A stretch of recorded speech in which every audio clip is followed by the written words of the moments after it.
عبد مناف میں سے ایک بیٹا پیدا ہوا جس کا نام ہاشم ہے۔ ہاشم کا اصل نام عمرو تھا، امام شافعی فرماتے ہیں۔ حضور کے دادا ہیں ہاشم، حسن و جمال کے پیکر، سبحان اللہ۔ علماء لکھتے ہیں کہ لوگ ہاشم کو دیکھنے کے لیے ترستے تھے، یوں محسوس ہوتا تھا کہ 14ویں رات کا چاند ہاشم کے چہرے سے طلوع ہو رہا ہے۔ حسن و جمال کا پیکر، حد درجہ سخی، یہ ہاشم سے ہے۔ ہاشم کا معنی ہوتا ہے سرید بنانا، شوربے کے اندر روٹی کا چورا کر کے ڈالنا۔ چونکہ اس اللہ کے بندے کے دروازے پر آنے والے مہمانوں کو وہ سرید ملا کرتی تھی، نام بن گیا ہاشم، سرید کھلانے والا۔ حضرت جناب ہاشم کے حسن کا چرچا صرف مکہ مکرمہ میں نہیں، باہر گیا۔ واقعہ بڑا عجیب ہے، ذرا غور کرنا اور میری محنت کو ضائع نہیں کرنا۔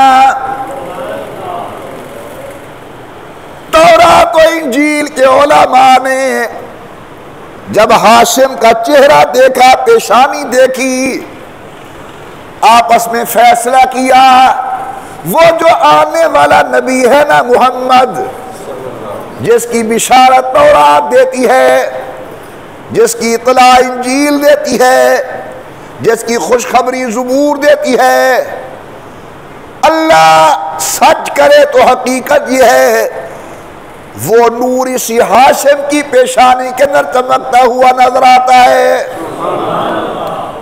اطلاع چلی مکہ مکرمہ سے، روم پہنچ گئی۔ قیصر روم کو کہنے والوں نے کہا موقع بڑا غنیمت ہے، ہاشم کی شادی اپنی بیٹی کے ساتھ کر لے تاکہ وہ نور محمد تمہارے گھر میں منتقل ہو جائے۔ سبحان اللہ سبحان اللہ۔ آیا پیغام جناب ہاشم کے پاس، قربان جاؤں حیا والے لوگ کیسے ہوتے ہیں۔ آج تو ہم مرتے ہیں، وہاں شادی کریں گے جہاں سے جائیداد ملے گی، پیسہ ٹکا ملے گا، نہ حیا پر نظر، نہ کردار پر نظر، نہ قوم پہ نظر، نہ اٹھنے بیٹھنے پر نظر۔ وہاں شادی کریں گے جہاں سے چند ٹکے ملیں گے۔ ہاشم کو آفر ہو رہی ہے روم کے بادشاہ قیصر کی طرف سے، ہمارے پاس آ جاؤ، ہم اپنی بیٹی کا رشتہ دینا چاہتے ہیں اور جو منہ مانگا مانگو گے دینے کے لیے تیار ہیں۔ واہ محمد کریم، تیرے دادے کی کیا شرافتی۔ آپ نے جواب دیا حیا والی اولاد خود رشتے نہیں کیا کرتی، وہاں کروں گا جہاں بابا جان کا حکم ہوگا۔ اور بڑے منتظم مزاج تھے حضرت ہاشم۔ مکے کے لوگ جب دل چاہتا تجارت پر چل پڑتے تھے، بسا اوقات گھر خالی ہیں، سب لوگ تجارت پر ہیں۔ حضرت نے فرمایا خدا کے بندو، اپنی قوم کو 2 حصوں میں تقسیم کرو۔ یہ کیا اچھا تمہارا ذہن ہے کہ پورے مکے کو خالی کر کے تم سفر پر چلے جاتے ہو۔ 2 حصوں میں تقسیم کرو، ایک حصہ سردی کے اندر تجارت کرے، ایک حصہ گرمی کے اندر تجارت کرے، تاکہ کچھ لوگ باہر ہوں تو کچھ لوگ گھر کے اندر بھی موجود ہوں۔ اللہ تبارک و تعالی نے ان کے اس انتظام کو قرآن کریم کے اندر بیان کیا ہے۔ پروردگار عالم نے فرمایا لِإِيلَافِ قُرَيْشٍ إِيلَافِهِمْ رِحْلَةَ الشِّتَاءِ وَالصَّيْفِ۔ حد درجہ مہمان نواز، حد درجہ خوبصورت، ٹھکرا دیا رشتہ کس کا؟ قیصر روم کا۔ سفر تجارت پر چل پڑے، چلتے چلتے چلتے چلتے یثرب پہنچے، آج کا مدینہ۔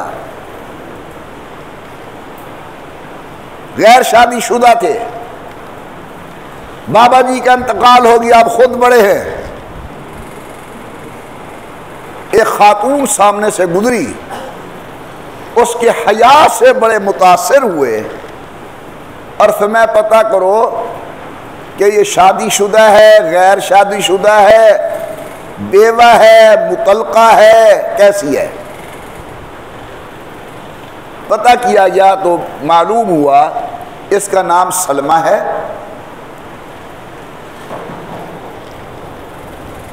بیوہ ہے، 2 بچے ہیں۔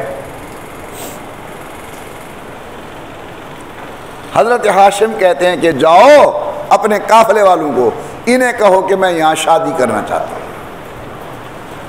دیکھو دیکھو مقدر کھلتا اور کھلتا ہوا، ٹھکرایا تو شہنشاہ کے رشتے کو ٹھکرا دیا، مقدر جاگا۔ ایک درخانے دے گھر اندر شادی کی تھی نے، یہ قبیلہ بنی نجار کے لوگ ہیں، درخان ہیں۔ فرمایا جا ان کو کہو کہ میں شادی کرنا چاہتا ہوں۔ میں کہا کرتا ہوں یہی سے اللہ تعالیٰ نے یہ صفت حضور کے اندر بھی منتقل کی، دادا نے بھی بیوہ عورت سے شادی کی اور محمد کریم پوتے نے بھی اکثر بیوہ عورتوں کے ساتھ شادی کی، صرف ایک کنواری ہے سیدہ طیبہ طاہرہ حمیرہ سیدہ عائشہ رضی اللہ تعالی عنہ، شادی ہو گئی قبیلہ بنی نجار کے اندر۔ حضرت وہاں رہے، کچھ دنوں کے بعد فرمایا کہ میں جا رہا ہوں آگے تجارت پر، واپس آؤں گا تو تمہیں ساتھ لے کر مکہ مکرمہ چلوں گا، مگر میرے واجب الاحترام بزرگوں اللہ کو کچھ اور پسند تھا۔ حضرت جناب عبد المطلب، حضرت جناب ہاشم روانہ ہوئے مدینہ عالیہ سے، آج کا مدینہ کل کا یثرب۔ شادی کرنے کے بعد غزہ کی طرف، وہی حضرت کا انتقال ہو گیا۔ ادھر یہ بی بی امید سے ہو گئی، چلتے چلاتے اللہ نے ایک بچہ دیا۔ بچہ بڑا عجیب ہے پیدائشی طور پر، اس کے سر کے اندر تھوڑے سے بال سفید ہیں، اسی وجہ سے نام رکھا گیا شیبۃ الحمد۔ عربی کے اندر شیبہ کہتے بوڑھے کو۔ ابھی آپ جائیں سعودی عرب تو ان کے چھوکرے نوجوان تمہیں بلائیں گے او شیبہ شیبہ او بوڑھے، اور اگر کسی کے بال وقت سے پہلے سفید ہو جائے نا، کہا جاتا ہے ماں باپ کی دعا ہے اسے۔ یعنی اللہ نے عبد المطلب کے بال پیدائشی طور پر سفید بنائے، اصل نام شیبۃ الحمد ہے ان کا، آگے میں وجہ بیان کرتا ہوں عبد المطلب کی شیبۃ الحمد کا، تاکہ اللہ کرے جگ جگ جیے، زندگی دراز ہو اس کی، اس وجہ سے اس کا نام رکھا گیا شیبۃ الحمد۔ ہاشم فوت ہو گئے۔ ہاشم کا ایک بھائی ہے جس کا نام ہے مطلب، ذرا ذہن میں رکھنا یہ میرا پورا نقشہ۔ عبد مناف بیٹا ہاشم، شادی ہوئی بنی نجار کے اندر، خود فوت ہو گئے۔ اس مرنے والے ہاشم حضور کے دادے کا ایک بھائی ہے جس کا نام ہے مطلب۔ اس کے ذہن میں خیال آیا کہ میرے بھائی نے سنا ہے شادی کی تھی قبیلہ بنی نجار کے اندر، اور لوگ بتاتے ہیں کہ ان کا بچہ بھی پیدا ہوا، تو میں کیوں نہ جا کر اپنے بھتیجے کو لے آؤں واپس۔ مکہ مکرمہ سے مدینہ عالیہ پہنچے، پتہ کیا، انہوں نے کہا جی یہ تمہارا بھتیجا ہے۔ آئے ہائے،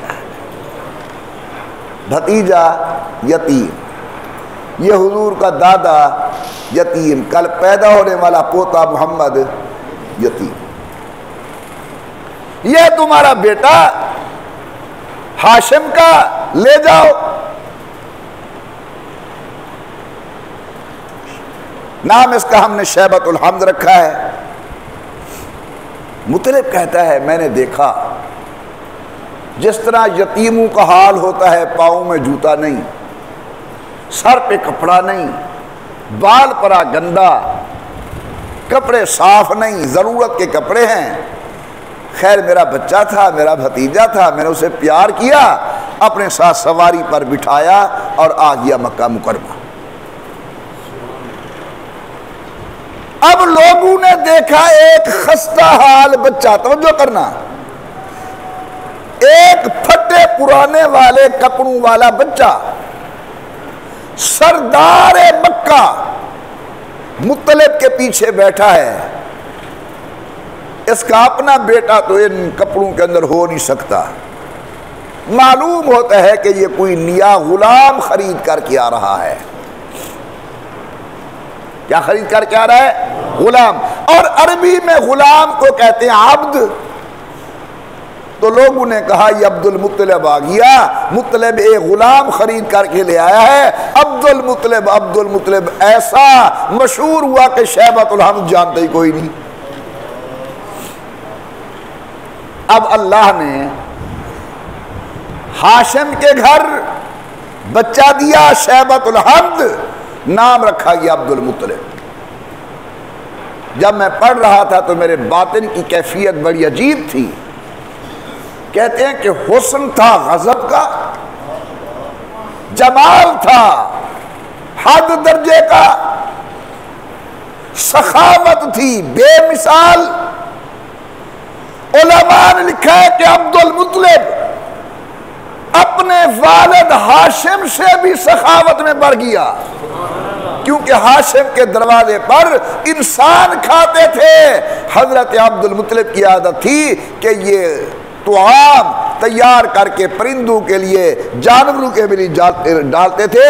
ان کا نام تھا مطعم الطیور والحیوانات، یہ حیوانوں اور پرندوں کو کھلانے والا ہے۔